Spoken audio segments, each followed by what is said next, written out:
نبوت اور رسالت. آخر اگر تو حقیقت ایک ہی ہے تو پھر دو اصطلاحات ضروری نہیں ہیں، اور دو اصطلاحات علیحدہ ہیں تو ان کے مفہوم میں بھی کچھ نہ کچھ فرق ہوگا. اس لیے کہ یہ بات مسلم ہے، کسی زبان کے دو الفاظ بالکل مترادف، بالکل ہم معنی نہیں ہو سکتے، ورنہ وہ الفاظ وضع ہی نہ کیے جاتے ہیں. ہر لفظ وضع ہوتا ہے کسی خاص معنی کے لیے، تو اگر الفاظ مختلف ہیں تو معنی مختلف ہے. تو نبوت اور رسالت میں کیا فرق ہے؟ یہ بھی بڑا ایک ہمارے علم کلام کا ایک بہت اہم جو ہے مسئلہ ہے. اس پر لوگوں نے اپنی اپنی صلاحیت، اپنی اپنی طبعی رجحان کے مطابق جو ہے جو اس میں کچھ رائے دی ہیں، مختلف آراء ہیں، جن میں سے ایک چیز جو ہے وہ متفق علیہ ہے. نبوت عام ہے، رسالت خاص ہے. ہر نبی تو رسول نہیں ہو سکتا، ہر رسول لازم النبی ہے. نوٹ کر لیجئے اس کو. یہ عام و خاص جو نئی شریعت لے کر آئے، لیکن یہ بات پوری نہیں ہوتی، اس لیے کہ حضرت مسیح علیہ السلام رسول، انہوں نے کہا کہ رسول وہ ہوتا ہے کہ جو نئی شریعت لے کر آئے، تو یہ بات صحیح نہیں ہے. حضرت مسیح علیہ السلام کو نئی شریعت نہیں لائے، بلکہ حضرت موسیٰ ہی کی شریعت کو انہوں نے نافذ کیا ہے. لہذا وہ رسول، اس کے باوجود ہمیں معلوم ہے کہ وہ رسول تھے، رسولاً الی بنی اسرائیل. تو مختلف ڈیفینیشنز ہوئی ہیں. میں اس میں اپنے غور و فکر کا حاصل ان الفاظ میں پیش کروں گا کہ نبوت در حقیقت ایک طرح کا کارڈر ہے، ایک مقام ہے، ایک مرتبہ ہے، اور رسالت جو ہے وہ ایک طرح کی اپوائنٹمنٹ ہے، منصب ہے. سادہ ترین مثال کیا ہے؟ ہمارے ہاں آپ کو معلوم ہے کہ سرکاری ملازمین کے کارڈرز مقرر ہیں. یہ سی ایس پی آفیسر ہیں، یہ پی سی ایس ہے. انہوں نے امتحان پاس کیے، امتحان دیے، کمپٹیشن کے امتحانات میں کامیاب ہوئے، پھر ان کو ٹریننگ دی گئی. سی ایس پی آفیسرز کی ٹریننگ اور ہوتی ہے، پی سی ایس آفیسرز کی ٹریننگ اور ہوتی ہے. یہ ان کا کارڈر معین ہو گیا. اب ایک سی ایس پی آفیسر کسی ضلع کا ڈپٹی کمشنر لگا ہوا ہے، یہ اس کا منصب ہے، یہ اپوائنٹمنٹ ہے. لیکن وہ سی ایس پی افسر رہے گا ہمیشہ، اپنی موت تک جو ہے وہ شمار ہوگا سی ایس پی کارڈر کا آدمی ہے. اپوائنٹمنٹ میں کبھی ہو سکتا ہے کہ وہ کسی ضلع کا ڈپٹی کمشنر لگا ہوا ہو، یہ ہو سکتا ہے کہیں صوبائی حکومت میں یا مرکزی حکومت میں کہیں سیکریٹری ہو، ڈپٹی سیکریٹری ہو، جوائنٹ سیکریٹری ہو، لیکن ان کا ایک کارڈر کیا ہے؟ سب سی ایس پی آفیسرز ہیں. اسی طریقے سے نبوت در حقیقت ایک کارڈر کہیے، سمجھیے اس کو، یہ ایک مرتبہ اور مقام ہے. اللہ تعالیٰ نے جنہیں بھی چن لیا، اور جیسا کہ میں نے عرض کیا، چنا ان کو ہے کہ جن کی سیرت بے داغ تھی، جو اپنے ماحول کے اندر معروف تھے کہ یہ نہایت سچے، نہایت امانت دار آدمی ہے. آپ کا ذہن منتقل ہو گیا ہوگا کہ حضور صلی اللہ علیہ وسلم پر ابھی وحی کا آغاز نہیں ہوا تھا، لیکن اس وقت بھی مکے والے آپ کو کیا کہتے تھے؟ الصادق الامین، آپ بالکل سچے ہیں اور آپ بڑے امانت دار ہیں. یہ ساری صلاحیتیں آپ کے اندر پہلے سے موجود تھیں. ان کا لوہا سیرت و کردار کا لوگوں نے مانا ہوا تھا. اللہ نے انہیں چنا، ان کے پاس وحی بھیجی. یہ نبوت ہے. اس کے بعد جب کوئی نبی خاص طور پر مامور کر دیا جائے، اب تم جاؤ فرعون کی طرف جاؤ، اسے دعوت پیش کرو، اذهب الى فرعون انه طغى، اب وہ رسول ہو جائے گا، اب وہ اللہ کا نمائندہ ہوگا، اب وہ اللہ کا فرستادہ ہے، اللہ کا نمائندہ ہے. اس اعتبار سے، یا کسی کو، جیسا کہ میں نے ابھی آیت آپ کو سنائی، حضرت عیسیٰ کو رسولاً الی بنی اسرائیل، ہم نے رسول بنا کر بھیجا بنی اسرائیل کے لیے. یا الی عاد اخاہم ہودا، قوم عاد کی طرف ہم نے ان کے بھائی حضرت ہود کو رسول بنا کر بھیجا. ولا سمودا اخاہم صالحا، قوم سمود کی طرف ہم نے ان کے بھائی حضرت صالح علیہ السلام کو رسول بنا کر بھیجا. اور یہ اب جان لیجئے فرق. گویا کہ میری اس گفتگو کا حاصل یہ ہے کہ نبی کسی خاص اپوائنٹمنٹ پر نہیں ہوتا. ہاں وہ خیر کی دعوت دیتا ہے، لوگوں کو بھلائی کی طرف بلاتا ہے. اس کی شخصیت جو ہے وہ خود روشنی کا ایک مینار ہوتی ہے. جس ماحول میں وہ رہتا ہے وہ چمکتا ہوا ایک ستارہ اور دمکتا ہوا ایک چراغ ہے. لیکن اسے خاص حکم نہیں ملا ہے کہ جاؤ اور تبلیغ کرو. یہ معاملہ جو ہے یہ باریک سا فرق ہے. لیکن حکم جب مل جائے اور معین کر دیا جائے، جاؤ فلاں قوم کی طرف، عاد کی قوم کی طرف جاؤ ہود، اور سمود کی قوم کی طرف جاؤ، اور جاؤ فرعون کی طرف اے موسیٰ اذهب الی فرعون انہ طغی، اب ان کی اپوائنٹمنٹ ہو گئی ہے۔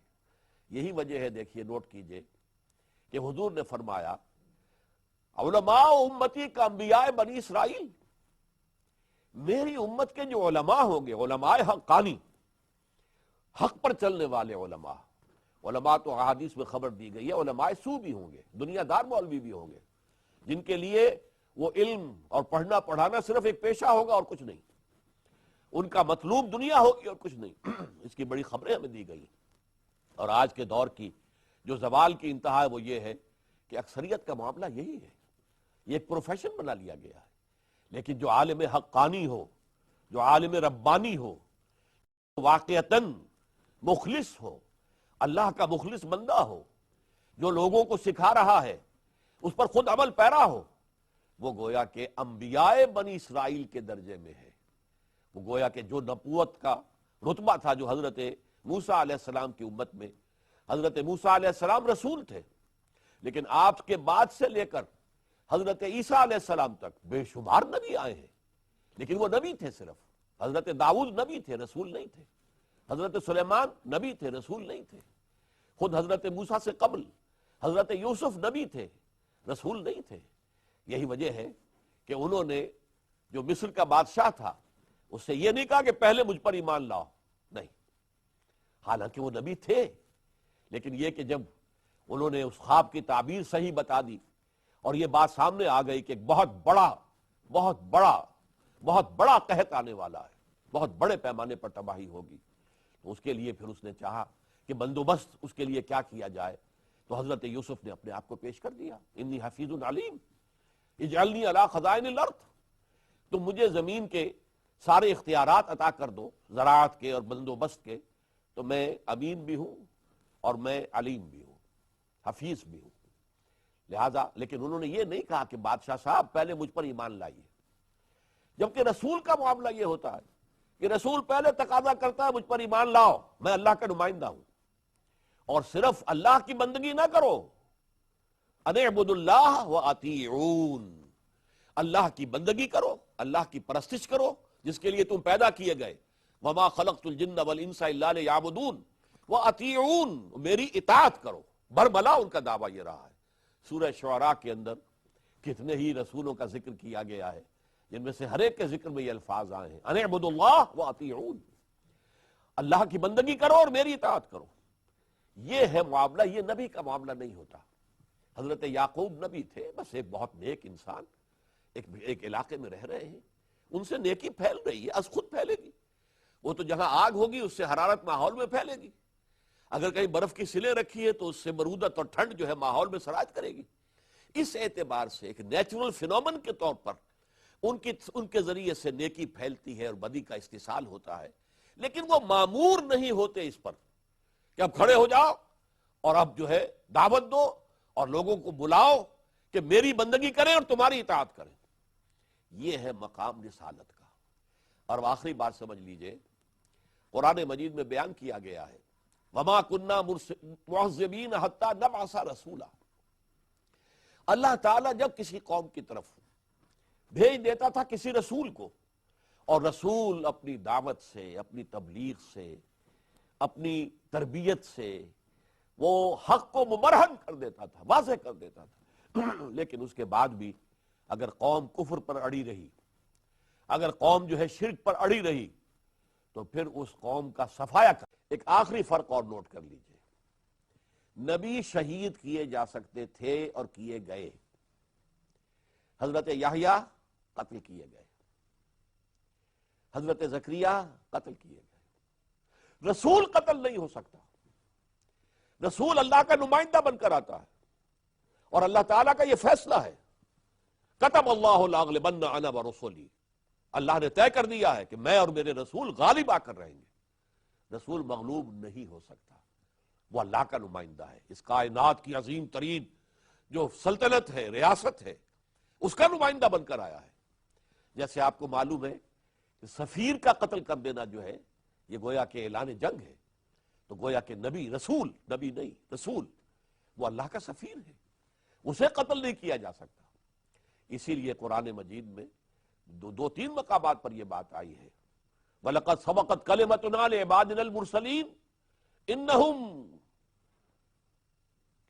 لہم المنصورون، یہ بات ہماری پہلے سے طے شدہ ہے اپنے بندوں کے لیے جنہیں ہم رسول بنا کر بھیجیں، ان کی مدد لازماً کی جائے گی اور ان کا غلبہ ہوگا۔ تو یہ چیز جو ہے رسول کبھی قتل نہیں ہو سکتا۔ اور یہیں سے آپ نقطہ سمجھ لیجئے، حضرت یحییٰ اور حضرت عیسیٰ یہ ہم عصر ہیں، ایک ہی زمانے میں ہیں۔ حضرت یحییٰ کو قتل کر دیا گیا، وہ نبی تھے، رسول نہیں تھے۔ البتہ حضرت عیسیٰ، انہیں سولی دینے کی کوشش کی گئی، اللہ نے زندہ انہیں آسمان پر اٹھا لیا، وہ قتل نہیں ہو سکتے تھے، وہ دنیا میں دوبارہ آئیں گے۔ اس لیے کہ حضرت یحییٰ کا ذکر قرآن میں سورہ آل عمران میں آتا ہے تو ان کے بہت سے جو محامد ہیں، جو ان کی تعریف کے کلمات آنے کے بعد نبیم من الصالحین پر بات ختم ہو جاتی ہے، وہ نبی تھے صالحین میں سے۔ لیکن حضرت عیسیٰ کا جب ذکر آتا ہے تو وہاں الفاظ آتے ہیں رسولاً الی بنی اسرائیل، وہ رسول تھے بنی اسرائیل کی طرف، وہ قتل نہیں ہو سکتے تھے۔ یہی وجہ ہے کہ خود حضور کی یہ ہمیں حدیث ملتی ہے، لَوَدِدتُّ أَنْ أُقْتَلَ فِي سَبِيلِ اللَّهِ ثُمَّ أُحْيَا ثُمَّ أُقْتَلَ ثُمَّ أُحْيَا ثُمَّ أُقْتَلَ، میری بڑی خواہش ہے میں اللہ کی راہ میں قتل ہو جاؤں، مجھے شہادت کی لذت نصیب ہو جائے، اور پھر مجھے زندہ کیا جائے، اور پھر ایک مرتبہ میں قتل ہو جاؤں، اور پھر مجھے زندہ کیا جائے، اور پھر میں قتل ہو جاؤں۔ بتا کس قدر شوق ہے، کتنی بڑی آرزو ہے، لیکن اللہ تعالیٰ نے آپ کی یہ آرزو پوری نہیں کی۔ آپ رسول ہیں، آپ قتل نہیں ہو سکتے، ہمارے قاعدے کے خلاف ہے۔ انہم لہم المنصورون وان جندنا لہم الغالبون، رسول جو ہیں ان کی تو مدد ہو کر رہتی ہے، اور ہمارا لشکر رسول اور اس کے ساتھی اہل ایمان وہ پھر غالب آتے ہیں۔